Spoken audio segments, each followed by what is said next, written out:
அவருக்குள்ள ஒரு ஆத்மா பாரம் இருந்தது. ஐயோ, இந்த மக்கள் ரட்சிக்கப்படணுமே, பாவத்தில் இருந்து விடுதலை பெறணுமே, இவங்க பேர் ஜீவ புஸ்தகத்தில் எழுதப்படணுமே, இவங்க பரலோகத்துக்கு வரணுமே என்ற ஒரு பாரம் அவருக்குள்ள இருந்தது.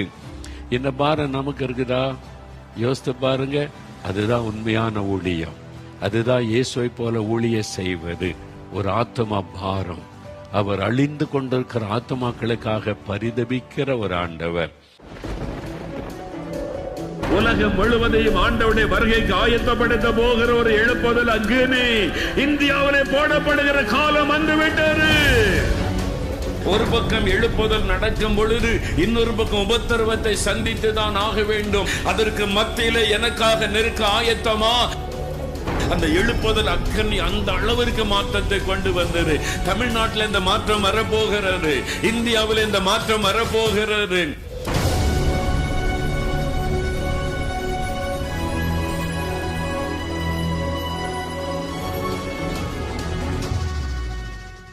பிரியமானவர்களே, ஆண்டவராகிய இயேசு கிறிஸ்துவின் இனிதான நாமத்தில் உங்களுக்கு எங்கள் அன்பின் வாழ்த்துக்கள்.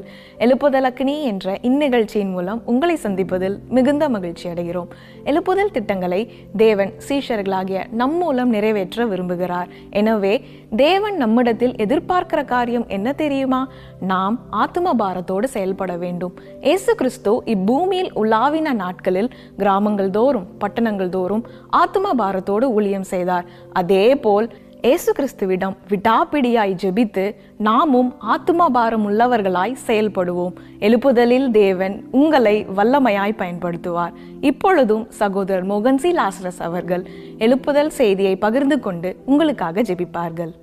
இயேசுவோடு உள்ள நம்முடைய ஐக்கியம், இயேசுக்கு நமக்குள்ள உறவு, ஆண்டவரோடு உள்ள ஒரு ஐக்கியம், அதை பற்றி தியானித்துக் கொண்டு வருகிறோம். இயேசுவை உள்ளத்தில் ஏற்றுக்கொள்ளும் போது தேவனுடைய பிள்ளைகள் என்கிற அனுபவத்தை பெறுகிறோம்.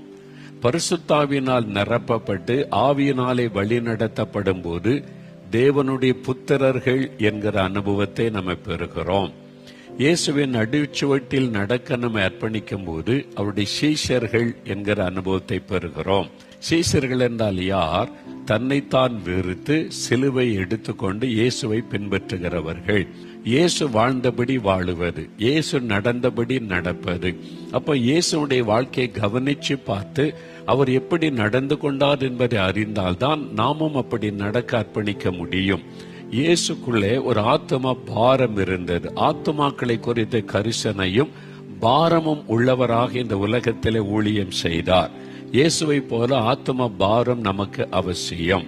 மத்தேயு 9ஆம் அதிகாரம் 36 38 வசனம் பாருங்க. மத்தேயு எழுதின சுவிசேஷம் 9ஆம் அதிகாரம் 36 38 வரை.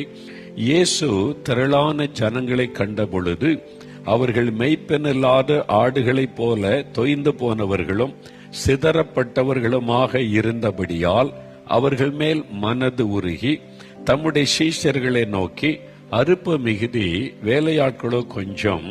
ஆதலால் அறுப்புக்கு எஜமான் தமது அறுப்புக்கு வேலையாட்களை அனுப்பும்படி அவரை வேண்டிக் கொள்ளுங்கள் என்பதாக இயேசு சொல்லுகிறார். பிதாவினிடத்தில் ஒரு முக்கியமான காரியத்துக்கு நீங்க ஜெபிக்கணும்னு சொல்றாரு. ஏன்? திரளான ஜனங்கள் இயேசுவை இங்க இருக்கிறான்னு சொன்ன உடனே பின்பற்றி வந்துட்டாங்க. இயேசு கிறிஸ்து கிட்ட போனா நல்ல காரியத்தை போதிப்பார், சுகம் தருவார், விடுதலை தருவார், ஆசீர்வதிப்பார் சொல்லி திரளான மக்கள் இயேசுவை தேடி வர்றாங்க. அதை பார்த்த உடனே அவர்களுடைய பெருமை வரவில்லை. உலகமே எனக்கு பின்னால வருது, ஜனங்கள்லாம் இப்ப என்னதான் தேடுறாங்க, அந்த பெருமை அவருக்கு வரவில்லை. பெரிய கூட்டத்தை பார்த்துட்டா மனுஷனுக்குள்ள பெருமை வரும்ல, இயேசுக்கு அப்படிலாம் வரவில்லை. அதுக்கு பதிலாக அவருக்குள்ள ஒரு பாரம் உண்டானது. அந்த மக்களை பார்க்கிறார், அவங்களை குறித்து ஒரு பாரம். என்ன பாரம் இருக்கிறது? ஐயோ, இந்த ஜனங்கள் மெய்ப்பனில்லாத ஆடுகளை போல இருக்கிறாங்க, சிதறப்பட்டவளா இருக்கிறாங்க, தொய்ந்து போனவளா இருக்கிறாங்கன்னு அவருக்குள்ள இந்த மக்களை குறித்த ஒரு பாரம் உண்டாகிறது. அவங்களுக்கு இது எருசலேமில் தேவாலயம் இருந்தது. அங்க வந்து ஆசாரியர்கள் இருந்தாங்க, வேதபாரகர், பரிசேயர், மத தலைவர்கள் இருந்தாங்க, பலி செலுத்துகிறது, காணிக்க படைப்பது எல்லாமே இருந்தது, அவங்களுக்குள்ள பக்தி இருந்தது, எல்லாமே இருந்த போதிலும் கூட அவங்களுடைய உள்ளத்துக்குள்ளே ஒரு வெறுமை காணப்பட்டது. அவங்களுக்குள்ளே சமாதானம் இல்லை, நிம்மதி இல்லை, சந்தோஷம் இல்லை, பாதிக்கப்பட்டவங்களா இருந்தாங்க. அதனால ஆண்டவர் பார்க்கிறார், எல்லாமே இருக்குது, மத சம்பந்தமான எல்லாமே இருக்குது, ஆனால் மக்களுடைய மனதை பார்க்கும்போது பாதிக்கப்பட்டவர்கள், அவங்க சிதறப்பட்டவளா இருக்கிறாங்க, மெய்ப்பெண்ணல்லாத ஆடுகளை போல இருக்கிறாங்க, தொய்ந்து போனவளா இருக்கிறாங்கன்னு பார்த்த உடனே இயேசு பாரம் கொள்ளுகிறார், மனதுருகினார். அவளை பார்த்து இயேசு மனதுருகி பாரம் கொண்டு, ஐயோ இந்த ஜனங்க இப்படி வேதனை கஷ்டத்தில் இருக்கிறாங்களேன்னு சொல்லி சீஷர்களை பார்த்து ஜெபிக்க சொல்லுகிறார். இவங்களுக்கு நல்ல வேலையாட்களை அனுப்பி அறுவடை பண்ணணும், ரட்சிப்புகளை நடத்தணும் என்பதாக ஆண்டவர் வந்து அந்த ஆத்துமாக்களை குறித்த ஒரு பாரம் கொண்டவராக சொல்லுகிறார். இவங்க ரட்சிக்கப்பட்டாதான் சமாதானம் வரும், இவங்க ரட்சிக்கப்பட்டாதான் நிம்மதி உள்ளத்துல வரும், அதனால இவங்களுக்கு ரட்சிப்பை சொல்லி இவங்களை வழி நடத்தக்கூடிய நல்ல அறுவடைக்கு ஆட்களை இந்த பிதா எழுப்பும்படி வேண்டிக் கொள்ளுங்கள் என்று சொல்லுகிறார். அப்ப ஜனங்களுக்காக பரிதபிக்கிற ஒரு இருதயம், பாரமுள்ள ஒரு இருதயம் இயேசுக்குள் இருந்தது. ஆத்துமாக்களை குறித்த ஒரு பாரம். இயேசுடைய ஊழியத்தை கவனமா நீங்க பாருங்களேன். அவர் வந்து யோவான் 4 அதிகாரத்துல சமாரியா பட்டணத்தில் உள்ள ஒரு ஊருக்கு வருகிறார். அங்கே அவருக்கு பசி உண்டாயிற்று. சீசர்களை பார்த்து ஊருக்குள்ள போய் ஏதாவது சாப்பிட்றதுக்கு வாங்கிட்டு வாங்கன்னு அனுப்புகிறார். அவர் மாத்திரம் அந்த கிணற்று, ஊருக்கு வெளியில் இருக்கிற கிணற்றின் அருகே உட்காருகிறார். ஏன் தெரியுமா? அங்க ஒரு ஆத்மா வரப்போகிறது. அது பாவத்திலே வாழுகிற ஆத்மா, நிம்மதி இல்லாத ஒரு ஆத்மா, சமாதானம் இல்லாத ஒரு ஆத்மா. ஒரு பெண் பாவ வாழ்க்கை வாழ்ந்து தன் ஆத்மாவை நஷ்டப்படுத்தி நிம்மதி இழந்த ஒரு பெண். இயேசுவுக்கு தெரியும், இவ ரட்சிக்கப்படணும், இவ மனம் திரும்பணும், இவளுக்குள்ள சமாதானம் வேணும், பாவத்தினாலே பாதிக்கப்பட்டிருக்கிறாள் என்று அறிந்து அந்த ரட்சிப்பின் செய்தியை சொல்லுவதற்காக இயேசு காத்திருக்கிறார். அவள் வந்தபோது அவளிடத்திலே பேசி, அவளுக்கு ஜீவ தண்ணீரை குறித்து பேசி, அவளுடைய ஆத்மா ரட்சிக்கப்பட தேவன் வழி செய்து அவள் ஊருக்கெல்லாம் போய் சாட்சி சொல்லக்கூடிய அளவுக்கு ஆண்டவர் மாற்றி விட்டார். ஏன்னா அந்த பெண்ணுக்குள்ள ஒரு விலையேறப்பட்ட ஆத்மா இருக்குது, அவள் ரட்சிக்கப்பட வேண்டுமே என்ற ஒரு பாரம். இயேசு அப்படி செயல்பட்டதை பார்க்கிறோம். யோவான் 5 அதிகாரம் பாருங்க.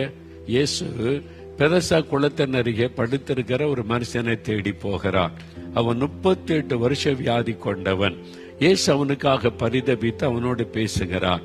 அவருடைய நோக்கம் என்ன? வெறும் சரீரத்தை சுகமாக்குவது அல்ல. 38 வருஷமா இருக்கிற சுகமாக்கிட்டார். சுகமாக்கிட்டு அப்படியே விட்டுருக்க வேண்டியதானே. யோவான் 5 அதிகாரம் 14வது வசனத்தை பாருங்க. இயேசு அவனை தேவாலயத்திலே பார்த்து அவனை கூப்பிடுகிறார். நான் உன் மேல இறக்க செய்து சுகமாக்கிட்டேன், இனி பாவம் செய்யாதேன்னு. அதிக கேடானது வரும். ஆத்துமாவை குறித்து எச்சரிப்பு கொடுக்கிறார். நீ பாவம் செய்தா கேடானது வரும், இனி பாவம் செய்யாத. அந்த ஆத்துமாவை ரட்சிப்புகளை நடத்துவதிலே இயேசு கவனம் செலுத்தினார். அவருக்குள்ள ஒரு ஆத்மா பாரம் இருந்தது. ஐயோ இந்த மக்கள் ரட்சிக்கப்படணுமே, பாவத்தில் இருந்து விடுதலை பெறணுமே, இவங்க பேர் ஜீவ புஸ்தகத்தில் எழுதப்படணுமே, இவங்க பரலோகத்துக்கு வரணுமே என்ற ஒரு பாரம் அவருக்குள்ள இருந்தது. இந்த பாரம் நமக்கு இருக்குதா? யோசித்து பாருங்க. அதுதான் உண்மையான ஊழியம். அதுதான் இயேசுவை போல ஊழிய செய்வது. ஒரு ஆத்மா பாரம். அவர் அழிந்து கொண்டிருக்கிற ஆத்மாக்களுக்காக பரிதபிக்கிற ஒரு ஆண்டவர். லூக்கா 19 அதிகாரத்துல எரிக வழியா கடந்து போகும்போது அந்த ஊர்ல ஒரு பெரிய பணக்காரன் சகேயு. அவன் ஒரு tax collector, income tax officer. அவன் மாதிரி டாக்ஸ் எல்லாம் பணம் கலெக்ட் பண்ணி வரி வசூல் செய்து அரசாங்கத்துக்கு செலுத்தக்கூடியவன். மக்களை கொடுமைப்படுத்தி வரி என்ற பேர்ல அவன்கிட்ட பிடுங்கி பணக்காரன் ஆயிட்டான், பெரிய பணக்காரன் ஆயிட்டான். அது மாதிரி இருக்கிறவன். ஆனா நிம்மதி இல்லை, சமாதானம் இல்லை. ஆனா அவனுக்கு இயேசுவை பார்க்கணும்னு ஆசை. அவனுக்குள்ள ஒரு ஆத்மா இருக்குது, அவனும் ரட்சிக்கப்படணும்னு இயேசுடைய மனதில் அவனை குறித்த பாரம். அதனால ஆண்டவர் அவனை பேர் சொல்லி கூப்பிட்டு, உன் வீட்டுல நான் தங்கணும், நான் வர்றேன்னு சொல்றாரு. இவன் பாவி, இந்த ஊர்லயே பெரிய பாவி இவன் தான். இவன் பின்னால இயேசு போகிறாரு அப்படின்னு தான் நினைச்சாங்க. ஆனா இயேசுவுக்கு அவன் ரட்சிக்கப்படணும், அந்த ஆத்மா விலையேற பெற்றது, அவனும் பாவத்தை உணர்ந்து மனம் திரும்பணும்ன்ற பாரம். அதனால அவன் மனம் திரும்பும்படி தேவன் தன் அன்பை வெளிப்படுத்தின உடனே மனம் திரும்புகிறான். யாரிடத்திலாவது அநியாயமா சம்பாதிச்சிருந்தா நாளத்தினையா திரும்ப கொடுக்கிறேன்னு சொல்லி பாவத்தை விட்டு மனம் திரும்புகிறான். இன்றைக்கு இந்த வீட்டுக்கு ரட்சிப்பு வந்ததுன்னு இயேசு சொல்லுகிறார். அந்த ரட்சிப்பை குறித்து தான் கவனம் செலுத்துகிறார். அந்த ஆத்மா விலையேற பெற்ற ஆத்மா பாரத்தோட இயேசு ஊழியம் செய்தார். எனக்குள்ள அந்த பாரம் இருக்கணுமே, நமக்குள்ள அந்த பாரம் இருக்கணுமே, ஆத்மாக்கள் ரட்சிக்கப்படணும்ன்ற சிந்தையும் பாரமும் நமக்குள்ள இருக்கணுமே. அது ரொம்ப முக்கியம். என் ஊழியத்தின் ஆரம்ப காலத்துல நான் சந்தித்த சில தேவ ஊழியர்கள், அவங்களுடைய இருதயம், அவங்களுடைய ஜெபம், அவர்களுடைய வார்த்தைகள் என் உள்ளத்தை ரொம்ப தொட்டது. ஆண்டவர் என்கிட்ட இந்திய மக்களுக்காக பேசிதான் ஊழியத்துக்கு அழைத்தார். இவங்கெல்லாம் ரட்சிக்கப்படணுமே, அதுக்கு நீ வரியா, அந்த செய்தியை சொல்லன்னு நான் ஒப்பு கொடுத்து வந்தேன். அந்த நாட்கள், அந்த ஆரம்ப காலத்துல நண்பர் சுவிசேஷ ஜபக்குழு அப்படின்ற ஊழியத்துல மிஷனரி ஸ்தாபனம், நவநீதர் அப்படின்னு ஒரு அண்ணன் இப்பவும் இருக்கிறாங்க. அவங்க வயசான அந்த காலத்துல இப்பவும் ஊழியம் செய்யறாங்க. நான் அவங்களை சந்திக்கிற வாய்ப்பு எனக்கு ஆரம்பத்தில் 40 வருஷத்துக்கு முன்னாலேயே அவங்களை சந்திக்கிற வாய்ப்பு எனக்கு கிடைத்தது. முதல்ல அவங்க ஜெபிக்கிறது தான் நான் பார்த்தேன். சிலர்களோட சேர்ந்து டேனிஷ்பேட்டையில நண்பர் சுவிசேஷ ஜபக்குழு தலைவர்கள் கூடுவாங்க. அதுக்கு ஒருத்தர் என்னை கூட்டிட்டு போனாங்க. 79 அந்த நான் ஊழிய ஆரம்பிச்ச அந்த ஆரம்ப காலம் 78 அந்த டைம்ல. அப்ப நாங்க போயிருந்த போது அந்த நடுராத்திரில நான் அங்க உள்ள ஒரு மைதானத்துல போய் ஜெபம் பண்ணி கொண்டு இருந்தேன். என்னை எதுக்கு ஊழிக்கு அழைச்சிங்க ஆண்டவரே, என்னைக்கு என்ன குறித்து என்ன திட்டம் வச்சிருக்கீங்களா? நான் போய் நடுராத்திரில ஒரு மைதானத்துல போய் ஜெபம் பண்ணிக்கிட்டே இருந்தேன். விடிய காலம் ஆயிற்று. அப்ப பார்த்தா ஜெப சத்தம் கேக்குது. எங்க நீ பார்த்தா அந்த ஹாலுக்குள்ள வட்டமா கொஞ்சம் பேர் ஜெபிக்கிறாங்க. நான் பார்த்தா எல்லாம் பெரிய தலைவர்கள், அந்த ஊழிய தலைவர்கள். சாம் கமலேஷன் அப்படின்ற அண்ணன், அங்க எம்எல் ஜெபசிங் அண்ணன், பேட்ரிக் ஜாஷுவா அண்ணன், இந்த மாதிரி பெரிய லீடர்ஸ். அவங்க நடுராத்திரில ஜெபிக்கிறாங்க. எனக்கு ரொம்ப ஆச்சரியம். இல்ல நவநீதர் அண்ணன் அவங்க எல்லாம் இருக்கிறாங்க. நான் பக்கத்துல போறேன், எனக்கு பயம். இவங்கெல்லாம் பெரிய பெரிய ஒரு ஊழிய தலைவர்கள். அதனால நான் தூரத்துல தள்ளியே முழங்கால் போட்டு அவங்க ஜெபிக்கும் போது அதை பார்த்து நானும் ஜெபிச்சேன். அப்ப நான் அவங்களெல்லாம் கவனித்த போது நிறைய அவங்க பல பேருடைய கண்களில் அப்படியே கண்ணீர் வடிய வடிய ஜெபிக்கிறாங்க. அப்போ இந்தியாவுக்காக, ஆத்மாக்களுக்காக. நவநீதரன் கண்ணில் கண்ணீர் வருது, பேட்ரிக் ஜாஷுவான் அழுகிறாங்க, அங்க மாதிரி எம்எல் ஜெபசிங் கண்ணீர் வடிக்கிறாங்க. அதெல்லாம் பார்த்துட்டு ஆத்மாக்களுக்காக எவ்வளவு பாரத்தோடு அவங்க ஜெபிக்கிறாங்க. ஆண்டவரே, எனக்கும் அந்த பாரம் வேணும், என் தேசம், என் மக்கள் ரட்சிக்கப்படணுமே என்ற பாரம் வேணும் அப்படின்னு நான் ஆண்டவரிடத்துல கேட்டேன். இந்த பாரத்தை எனக்கு தாங்க என்பதாக நான் கேட்டேன். அந்த நாட்கள் ஆரம்ப காலத்துல நான் பிரசங்கம் பண்ண ஆரம்பிச்ச காலத்துல மூடி பிரசங்கியார் அவருடைய வாழ்க்கையை வாசித்து கொண்டிருந்தேன்.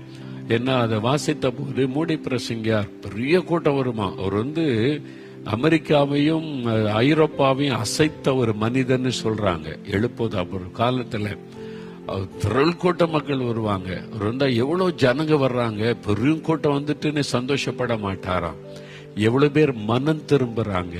ஆத்மா பாரம், ஜனங்க மனம் திரும்பணுமே, ரட்சிக்கப்படணுமே, அந்த பாரத்தோடு தான் அவர் ஊழியம் செய்திருக்கிறார். ஜனங்க மனம் திரும்பணும், ரட்சிக்கப்படணும் அப்படின்னு சொல்லி. அப்ப ஜனங்க கண்ணீரோட மனம் திரும்பினா ஆண்டவரை துதிப்பாரா, இன்னைக்கு கூட்டம் வெற்றியாய் முடிந்தது அப்படின்னு சொல்லி.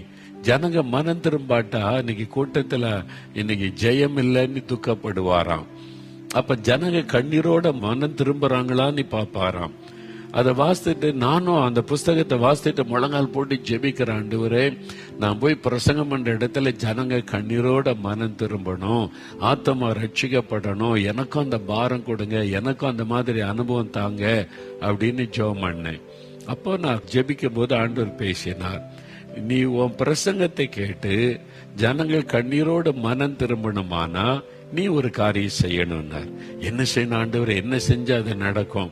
ஆண்டவர் சொன்னார், நீ மேடையில போய் ஜனங்களுக்கு பேசுறல்ல, ஆமா, அந்த மக்களுக்காக உன்னுடைய அறை வீட்டுக்குள்ளே உன் கண்ணீரை சிந்தணும். நீ அறை வீட்டுக்குள்ளே ஜெபத்துல உன் கண்ணீரை சிந்தினால் அவங்க மனம் திரும்பி கண்ணீரோட வருவாங்க அப்படின்னு இயேசு எனக்கு கற்றுக் கொடுத்தார். அப்ப நான் கேட்டேன், எனக்கு அந்த பாரம் வேணும், அந்த கண்ணீர் வேணும், ஆத்துமாக்களுக்காக நான் பாரம் கொள்ளணும். இயேசு நகரத்தை பார்த்து கண்ணீர் விட்டு அழுதார், ஜனங்களை பார்த்து மனதுருகினார், பாரம் கொண்டார், பரிதபிக்கிறேன் சொன்னார். அந்த மனதுருக்கம், அந்த பாரம், ஆத்ம பாரம் எனக்கு வேணும் ஆண்டவரேன்னு கேட்டேன். அதுக்காக நான் உபவாசம் பண்ணி ஜெபித்திருக்கிறேன், பல நாட்கள் ஜெபித்தேன். எனக்கு அந்த பாரம் தாங்க, எனக்கு அந்த ஆத்ம பாரம் தாங்க. நான் வெறுமனே ஊழியம் செய்யக்கூடாது, பேர் புகழுக்காக ஊழியம் செய்யக்கூடாது, பெருங்கூட்டத்துக்காக ஊழியம் செய்யக்கூடாது, ஆத்மா ரட்சிக்கப்படுவதற்கு ஊழியம் செய்யணும். அந்த பாரம் தாங்க ஆண்டவரேன்னு நான் கேட்டேன். அந்த பாரத்தை ஆண்டவர் தந்தார். ஒரு பொது இடத்துல சுவிசேஷ கூட்டம், சுவிசேஷம் அறிவிக்க ஒரு கூட்டத்துக்கு நான் போனா, அந்த மேடையில போய் பிரசங்கிக்கிறதுக்கு முன்னால என்னுடைய அறை வீட்டுக்குள்ளே நான் என் கண்ணீரை சிந்தாமல் ஒரு இடத்துல நான் பிரசங்கம் பண்ணினது இல்லை. இன்றைக்கு வரைக்கும் சுவிசேஷத்தை அறிவிக்கிறேன்னா, அற்புத பெருவிழா நடக்குதுல, மாசந்தோறும் அற்புத பெருவிழாவில் சுவிசேஷம் அறிவிக்கிறோம். நான் என் கண்ணீரை சிந்தாம ஒரு அற்புத பெருவிழாவில் கூட நான் பிரசங்கித்தது கிடையாது. ஆண்டவரே, இந்த செய்தி கேட்கிற மக்கள் ரட்சிக்கப்படணுமே, அவங்க ஆத்மா விலையேற பெற்று மனம் திரும்பி ரட்சிக்கப்படணுமே அப்படின்னு என் கண்ணீரை சிந்தாம நான் இந்த டிவிக்கு முன்னால வந்து பிரசங்கம் பண்ணது இல்லை. கேமராவுக்கு முன்னால நின்று திறப்பின் வாசலுக்கு வர்றதுக்கு முன்னாலே கண்ணீர் சிந்தாம நான் மேடை ஏறினது இல்லை. அது பெருமையா நான் சொல்லல. தேவனுடைய கிருபை, கிருபை, கிருபை. அந்த கிருபை தாங்கன்னு கேட்டா அந்த கிருபை ஆண்டவர் தருவார்.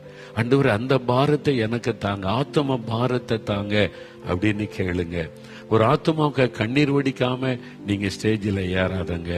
நான் சில ஊழியரோட பழகி இருக்கிறேன், அவங்களுடைய ஆத்ம பாரம் எனக்கு தெரியும். நான் பார்த்திருக்கிறேன். ஒரு டிஜிஎஸ் தினகரன் அவங்கள்ட்ட பேசியிருக்கிற பல முறை தனிப்பட்ட முறையில ஆத்துமாக்களுக்காக அவ்வளவு பாரம் கொண்ட ஒரு தேவ மனிதர் எனக்கு தெரியும். அவங்க அந்த பிரசனத்தை கேட்க வருகிற அந்த ஆத்துமா மேல அவ்வளவு பாரமும் கரிசனை உள்ளவர்கள். அவங்க அறையில கண்ணீர் வடிக்கிறதுனால மேடையில் அற்புதம் நடக்கிறது எனக்கு தெரியும். ஜீவானந்தன் ஒரு தேவ மனிதர் தெரியுமா உங்களுக்கு? பார்த்திருக்கீங்களா? நால்மாடிக்கு வந்திருக்கிறாங்க. நான் அவன்கிட்ட பழகி இருக்கிறேன், பேசி இருக்கிறேன். ஒரு காலத்துல மேடையில பார்த்து நான் ஆச்சரியப்பட்டு இந்த மனிதர்கிட்டலாம் போக முடியுமான்னு நினைச்சேன். என்னை ரொம்ப தம்பி தம்பின்னு அன்பா பேசுவாங்க. டிஜிஎஸ் தினகரன் சொல்லும்போது தம்பி அப்படின்னு தான் என்னை கூப்பிடுவாங்க. அந்த தேவ மனிதர்கள் எல்லாம் நான் பார்த்து பழகினேன். ஜீவானந்த பிரதர் ஊழியத்தை பற்றி, அந்த ஆத்மாக்களை பற்றி சொன்னாலே அவருடைய கண்ணில் கண்ணீர் பெருக்கு எடுக்கும். அந்த ஆத்மா பாரத்தோடு ஊழியம் செய்து எவ்வளவு மக்களை ரட்சிப்புகளை நடத்தி நாங்க தெரியுமா? அப்படிப்பட்டவர்கள் கண்ணீர் வடிக்கிறவங்க, ஆத்மாக்களுக்காக கண்ணீர் வடிக்கிறவர்கள். ஜான் ரவீந்திரநாத் ஐயான்னு ஒரு ஐயா இருந்தாங்க, ஒரு தீர்க்கதரிசி. நான் அவங்கள பார்த்திருக்கிறேன். அவங்கள கூப்பிட்டு நால்மாவோட அப்போ நான் கூட்டம் நடத்தணும். நான் ஊழியத்தின் ஆரம்பத்தில் அப்படியே அவங்க முழங்கால் நின்று கண்ணீர் வடிச்சா தாடி வழியா அந்த கண்ணீர் வடியும். நான் பார்த்து ஆச்சரியப்பட, இப்படி அழுகிறாங்க கண்ணீரோட. ஜெபி, ஆத்மா பாரம், ஜனங்க ரட்சிக்கப்படணுமே, நரகத்துல அழிந்து விடக் கூடாது என்கிற பாரம். இயேசுவே அந்த பாரத்தை எனக்கு தாங்க. பாஸ்டர்ஸுக்கும் இந்த பாரம் தேவை, சுவிசேஷர்களுக்கும் இந்த பாரம் தேவை, ஊழியம் செய்கிற அத்தனை பேருக்கு இந்த ஆத்மா பாரம் இயேசுவை போல எனக்கு வேணும்னு கேட்கணும். பவுல் அப்போஸ்தலனை பார்த்தீங்களா? இயேசுக்கு பிறகு மகிமையான ஊழியம் செய்கிறவர். 1 கொரிந்தியர் 9ஆம் அதிகாரத்துல அவர் இயேசுவோடு நெருக்கமான அனுபவம் கொண்டவர், இயேசுவை நேரடியா தரிசித்தவர், இயேசுவோடு ஒரு நெருங்கின ஒரு க்ளோஸ் வாக் வித் ஜீசஸ் என்று சொல்லலாம். அதனால பாருங்க, அவர் சொல்றாரு 16ஆம் வசனத்துல, சுவிசேஷத்தை நான் பிரசங்கித்து வந்தும் மேன்மை பாராட்ட எனக்கு இடமில்லை, அது என்மேல் விழுந்த கடமையா இருக்கிறது. சுவிசேஷத்தை நான் பிரசங்கியாதிருந்தால் எனக்கு ஐயோ.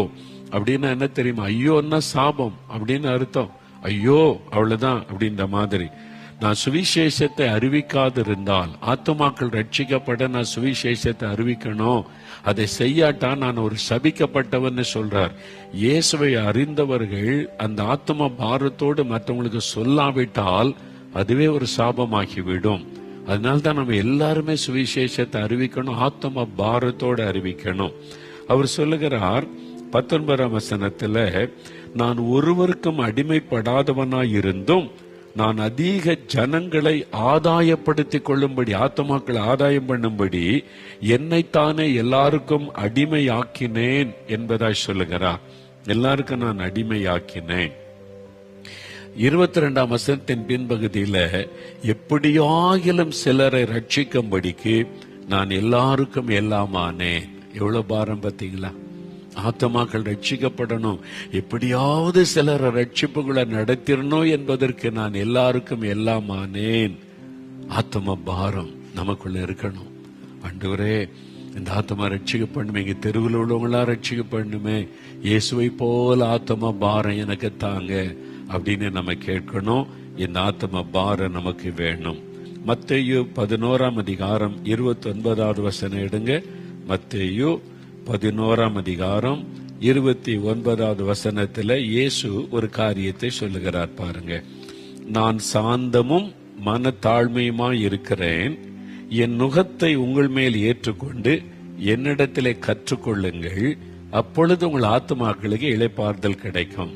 என்னிடத்திலே கற்றுக்கொள்ளுங்கள் என் பிள்ளைகளே, என்னிடத்திலே கற்றுக்கொள்ளுங்க. நீங்க அங்க இங்க பார்க்காதங்க, என்னிடத்திலே கற்றுக்கொள்ளுங்கள்னு இயேசு சொல்லுகிறார். அப்ப இயேசுவனிடத்துல தான் நம்ம கற்றுக்கொள்ளணும். என்ன சொல்றாரு? நான் சாந்தமும் மனத்தாழ்மையுமா இருக்கிறேன். சாந்த குணம். இயேசுடைய சுபாவம் எப்படிப்பட்டது? சாந்தம். சாந்த குணம் உள்ளவர் இயேசு. அவரே சொல்றார், நான் சாந்தமா இருக்கிறேன், என்கிட்ட கற்றுக்கொள்ளுங்க. அப்படின்னு என்ன அர்த்தம்? நீங்களும் என் பிள்ளைகள் சாந்த குணம் உள்ளவளா இருக்கணும் அப்படின்னு ஆண்டவர் சொல்லுகிறார் பாருங்க. அப்போ இயேசுவை போல சாந்த குணம் நமக்கு இருக்கணும். சிலர் பாருங்க, பேசினால எரிஞ்சு எரிஞ்சு பேசுவாங்க, கோபத்தோட பேசுவாங்க.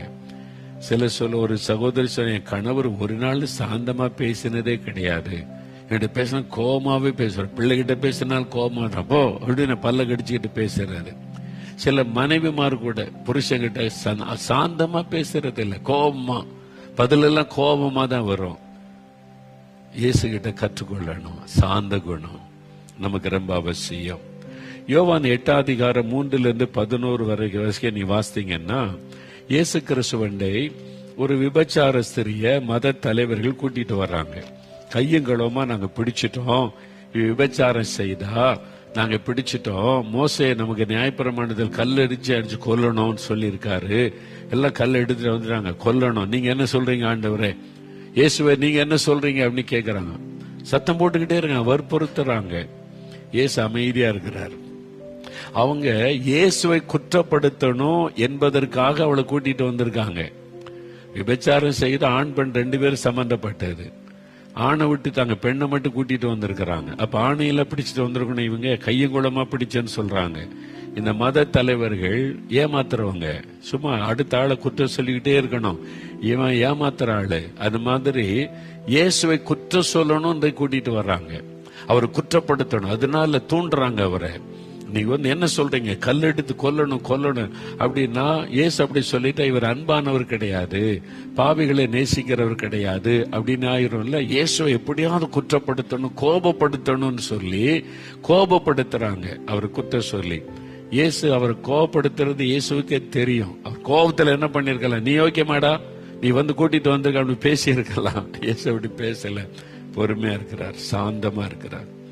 அவங்க தூண்ட தூண்ட தூண்ட இவர் அமைதியா இருக்கிறார், கோபத்துக்கு இடம் கொடுக்கல, அவசரப்பட்டு பேசல, சாந்தமா இருக்கிறார், அமைதியா இருந்து கடைசியில சொல்ற, ரொம்ப தூண்ட உடனே, உங்களில் பாவம் அறிய இல்லாதவன் கல்லறிங்கப்பா அப்படின்னு சொல்லிட்டு தலையை குனிஞ்சிட்டார். உன்னை பத்தி எனக்கு தெரியும், உன்னை பத்தி தெரியும், உன் பாவத்தை சொல்லட்டுமா, யோக்கிய மாதிரி கல்ல தூக்கிட்டு வந்துட்டே அப்படின்னு இயேசு சொல்ல முடியும், சொல்லல.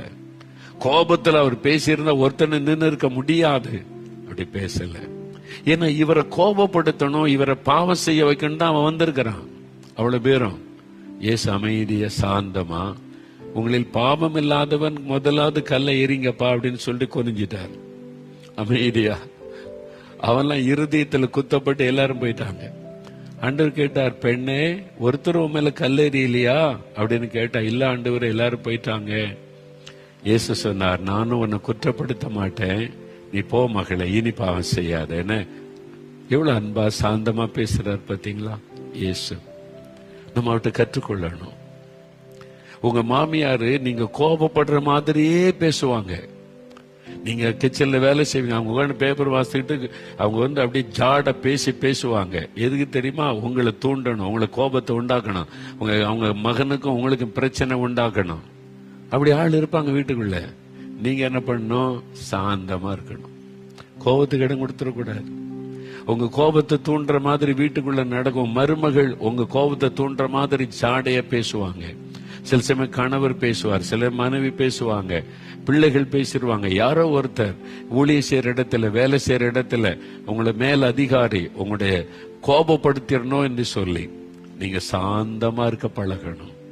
யார் என்ன சொன்னான்னு சொல்லிட்டு போட்டோம் அப்படின்னு சாந்தமா இருக்க இயேசுவிடத்துல கற்றுக்கொள்ளணும். அதுதான் கற்றுக்கொள்ளணும். எண்ணாகமம் 12 அதிகாரத்துல மோசே என்ற ஒரு மனிதரை குறித்து வேதம் சாட்சி கொடுக்கிறது பாருங்க. வேதத்துல சாட்சி. எண்ணாகமம் 12 அதிகாரத்துல மோசே ஒரு தீர்க்கதரிசி, தேவனால் அழைக்கப்பட்டவர். கர்த்தர் சொன்னபடி இஸ்ரவேல் மக்களை வழி நடத்திக்கிட்டே வர்றார். அவங்க கூட துணையா இருக்கிறதுக்கு ஆண்டவர் 2 பேரை கொடுத்தார். யார்? உடன் பிறந்த ஆரோனும் மிரியாமும், மோசேயனுடைய அண்ணனும் அக்காவும். அவங்களும் ஊழியக்காரங்க தான், ஆண்டவர் கொடுத்தார். இவங்களுக்கு மோசே மேல என்ன வந்ததா? பொறாம வந்துட்டு.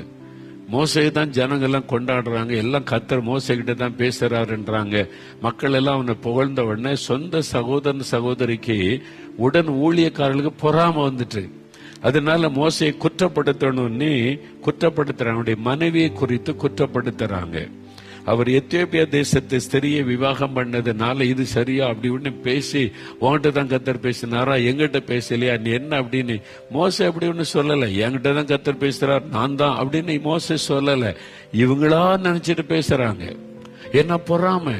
மோசே ஆண்டவர் பயன்படுத்துறாரே, கூட இருக்கிறாரே, மக்கள் எல்லாம் மோசே மோசேன்னு சொல்றானே, பொறாமையினால மோசே அவர் பாட்டில் இருக்கிறார். மோசே என்கிட்ட தான் கர்த்தர் பேசுறாரு, நான் தான் பெரியான்னு சொல்லவே இல்லை.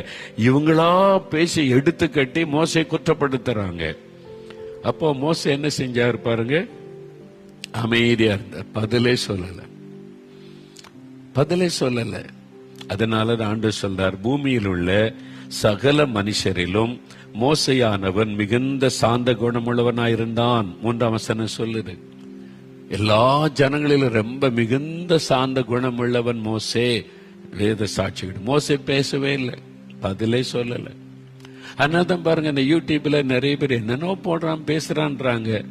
ஆண்டவர் சொன்ன அதெல்லாம் பார்க்காத, சட்டையே பண்ணாதன்ட்டார். அதனால தான் அதை பற்றி கண்டுகொள்றதில்லை, பதில் சொல்றதும் இல்லை. எதுக்கு நமக்கு? ஆமா, அதனால அமைதியா இருந்துடுறாரு. ஆண்டவர் சொன்னார், அமைதியா போயிட்டே இரு, உனக்கு கொடுத்த ஊழியத்தை இங்க நம்ம கொடுத்த ஊழியத்தை செய்யறதுக்கு நேரம் போதில்லை. நம்ம எங்க மற்றவங்க சொல்றதுக்கு பதில் சொல்லிக்கிட்டு இருக்கிறது? யோசித்து பாருங்க. நம்ம அவ்வளவு ஆயிரமா நாத்தமரம் சுவிசேஷம் சொல்ல ஜெபிக்க டைம் போதில்லை. ஆண்டவர் சொன்னார்ல, கண்டுக்காத, சாந்தமா இரு, அமைதியா இரு, கோவப்படாத. ஆண்டவர் கற்றுக் கொடுத்தாரு. இயேசுவனிடத்திலே கற்றுக்கொள்ளணும். நான் அப்படிதான் இருந்தேன். எனக்கு விரோதமா பொய்யான குற்றச்சாட்டுலாம் சொன்னாங்க. என்ன எப்படியா பொய்யான குற்றச்சாட்டு சொல்லிதான் என்ன குற்றப்படுத்தினாங்க. பதிலே சொல்லல, அமைதியா இருந்தேன். என்ன போல இருந்துங்க, சாந்தமா இரு. இயேசுவோட ஆண்டவர் அந்த சாந்த குணத்தை எனக்கு தாரு. நீங்க கேட்கணும்.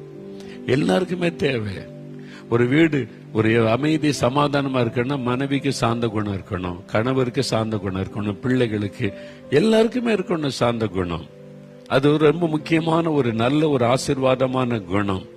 விரோதமா யாராவது பேசுறாங்க, உங்களை குற்றப்படுத்துறாங்க, கோபப்படுத்துறா, அமைதியா இருக்க பழகுங்க. சாந்தங்க. அமைதி ஆயிட்டேன்னு வைங்களேன், எவ்வளவு நேரம் பேசுவாங்க? அவங்க வாய் வலிச்சுட்டு சும்மா இருப்பாங்க, அவ்வளவுதான். நீங்க பேசினா திரும்ப பேசுவாங்க. பேசுறதுக்கு இடம் கொடுக்காதங்க, அமைதியா இருங்க, சாந்தமா இருங்க. இயேசுகிட்ட கேளுங்க, ஆண்டவர் உம்மை போல சாந்த குணத்தை எனக்கு தாரும் அப்படின்னு கேளுங்க. பயத்துல முக்கியமா பெண்களுக்கு சொல்லப்படுகிற ஒரு ஆலோசனை பாருங்களேன். 1 பேதுரு 3ஆம் அதிகாரம் எடுங்க, பைபிள்ல 4வது வசனத்தை நீங்க பாத்தீங்கன்னா, ஆண்டவர் அழகான வேத வசனத்தில் ஒரு ஆலோசனை கொடுத்திருக்கிறார். அதாவது மயிரை பின்னி பொன்னாபரணங்களை அணிந்து உயர்ந்த வஸ்திரங்களை உடுத்தி புறம்பாக அலங்கரிப்பெல்லாம் பண்றீங்களே, அதெல்லாம் உண்மையான அலங்காரம் கிடையாது. அதெல்லாம் கொஞ்ச நேரத்துல கலைஞ்சு போயிரும். அழியாத அலங்கரிப்பாய் இருக்கிற சாந்தமும் அமைதிலும் உள்ள ஆவியாகிய இருதயத்தில் மறைந்திருக்கிற குணமே உங்களுக்கு அலங்காரமாயிருக்க கடவுது. அதுதான் தேவனுடைய பார்வையில் விலையேற பெற்றது. ஆண்டவருடைய பார்வையில விலையேறப்பெற்ற ஒரு அழகு அலங்காரம் எதுன்னா சாந்தமும் அமைதலும் உள்ள ஆவி. அமைதியா பேசுங்களேன். இதுக்கு சத்தத்தை உயர்த்தி கோபமா பேசினா குடும்பத்துல சமாதானம் பாதிக்கப்படும். மனைவி ஒண்ணு கேட்டா புருஷன் சாந்தமா பதில் சொல்லுங்க. புருஷன் ஒண்ணு கேட்டா மனைவி சாந்தமா பதில் சொல்லுங்க. கொஞ்சம் அமைதியா சாந்தமா. சிலருடைய சத்தமே பெருசா இருக்கும், ஆனா அதை பெருசா நினைக்காத படிக்கு. ஆனா சிலர் எப்பவும் கோபமா எரிச்சலா பேசுவாரு. அப்படி இருக்கக்கூடாது. சாந்த குணம். ஆண்டவரே உம்மை போல சாந்த குணம் எனக்கு தாங்க அப்படின்னு கேட்டோம். அதுதான் உண்மையான அழகு. முக்கியமா பெண்களுக்கு இந்த அமைதி சாந்தம், அமைதியான பெண் எல்லாருக்குமே பிடிக்கும். பாருங்க, இது ரொம்ப அமைதியான பிள்ளைங்க, சாந்தமா இருக்கும். பதில் பேசினா கூட ஓங்கி பேச தெரியாது, அமைதியா தான் பதில் சொல்லுன்னா எல்லாருக்குமே பிடிக்கும். ஏன்னா அந்த குணம் எல்லாரையும் கவர்ந்து கொள்ளும். சாந்தமா அமைதியா பதில் சொல்கிற, அப்படி பேசுகிற அந்த மாதிரி பெண்கள், அந்த மாதிரி ஆண்கள் எல்லாருக்குமே பிடிக்கும். அது இயேசுவின் சுபாவம். இயேசு அமைதியா பேசுறார், சாந்தமா பேசுகிறார். இயேசு கோபமே படலைன்னா தேவாலயத்துல கோபத்தோடு சாட்டை எடுத்தார், வீசினார். அது ஒரு டைம். எப்பவுமே அவர் கோபத்துல இருக்கல, சில டைம் ஆண்டவருடைய காரியத்துல. மற்றபடி பொதுவா பாருங்க, ரொம்ப அமைதியா சாந்தமா ஆண்டவர் இருந்தார். அந்த சுபாவம் எனக்கு வேணும் ஆண்டவரேன்னு கேளுங்க. உம்மை போல சாந்த குணம் எனக்கு வேணும், அமைதல் உள்ள ஆவி எனக்கு வேணும். ஆண்டவர் உங்களை போல என்னை மாற்றுங்க. நீங்க சாந்தமா அமைதியா இருந்துட்டா வேலை செய்யற இடம் எல்லாத்துலயுமே உங்களை எல்லாருக்குமே பிடிச்சிரும். எல்லாரையும் நீங்க கவர்ந்துருவீங்க. அந்த குணம் அப்படிப்பட்டது. பாருங்க, மோசே சாந்த குணம் கத்தரை அப்படியே கவர்ந்து விட்டாரு. ஆண்டவர் சாட்சி சொல்றாரு, எல்லாரும் சாந்த குணம் உள்ளவன் மோசே. ஆண்டவரையே கவர்ந்துட்டாரு அந்த சுபாவத்தினால. நீங்க சாந்தமா இருந்த ஆண்டவரே உங்களுடைய சுபாவத்தை பார்த்து மயங்கிருவாரு. ஓ, என் பிள்ளை எவ்வளவு சாந்தமா இருக்குது இந்த பிள்ளை. அப்படியே ஆண்டவர் உங்க சுபாவத்தை பார்த்து சந்தோஷமா உங்களோட ஐக்கியமாயிருவார். ஏன்னா அது அவருடைய சுபாவம். அந்த தகப்பனுடைய சுபாவம் நமக்கு வேணும் இல்ல. இயேசுடைய நம்ம தகப்பன்னா தகப்பனுடைய சுபாவம் பிள்ளைக்குள்ள வரணும் இல்ல. உலக பிரகாரமா தகப்பனை பார்க்காதங்க, நமக்கு ஆவிக்குரிய தகப்பன் இயேசு, அவருடைய சாந்த குணம் வேணும் இல்ல. உங்களுக்கு வேணும் தானே?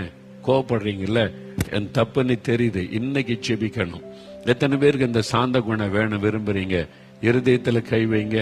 ஒரு நிமிஷம் அப்படியே கரமுயர்த்தி, இயேசுவே உம்மை போல சாந்த குணம் எனக்கு வேணும், சாந்த குணத்தை எனக்கு தாங்க. கேளுங்க. மகளை ஜெபம் பண்ணுங்க, தம்பி ஜெபம் பண்ணுங்க, ஐயா ஜெபம் பண்ணுங்க.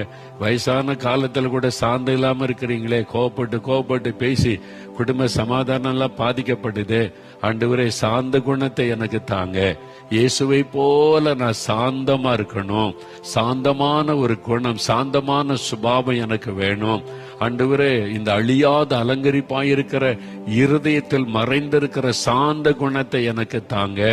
அமைதலுள்ள ஆவியை எனக்கு தாங்க. ஜெபம் பண்ணுங்க.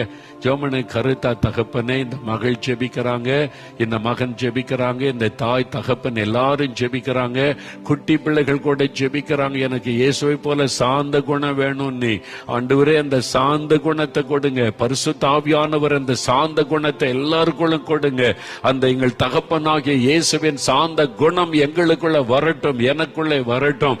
உங்களை போல எங்களை மாற்றுங்க. இயேசு கிறிஸ்துவின் நாமத்தில் ஜெபிக்கிறோம். ஆமென்.